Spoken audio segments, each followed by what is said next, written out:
మొన్నే ఇరిగేషన్ కోసం వచ్చాను. సాగునీటి ప్రాజెక్టులన్నీ కూడా ఇక్కడే కర్నూలు నుంచి ప్రారంభించాను, నందికొట్కూరు నుంచి. అక్కడి నుంచి శ్రీకాకుళం వరకు వెళ్ళాను. నేను చిత్తూరుకి వెళ్ళాను. అంగళ్ళ దగ్గర నేను ఎన్ఎస్జి ప్రొటెక్టివ్ వీళ్ళందరూ ఉంటారు, వాళ్ళందరూ ఉన్నారు. దారిగాచి నా మీదనే దాడి చేయడానికి వచ్చారు. ఇదేంటని అన్యాయం అడిగితే 307 అంటే అటెంప్ట్ మర్డర్.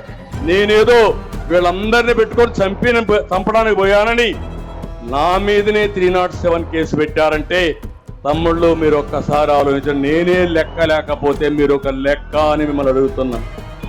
ఒక మదమెక్కిన వ్యక్తి అహంభావంతో ఇంకా దిక్కు తెలియకుండా అధికారం వచ్చిందని అసలే కోతి, ఆ పైన కళ్ళు తాగింది, ఆ పైన ముళ్ళు కొట్టింది. ఇంకా చూడు దాని కథ ఆడతాది. అధికారం వచ్చి అందరం ఎక్కి మన మీద దాడి చేసి నా మీదనే అటెంప్ట్ మర్డర్ కేసులు పెట్టారంటే మా పోలీసులందరూ చూస్తున్నారు. మీరే చూడండి. రాబోయేది తెలుగుదేశం పార్టీని, మీకు కూడా న్యాయం చేసే తెలుగుదేశం పార్టీని. కదలిరా కదలిరా ఓ తెలుగోడా కదలిరా.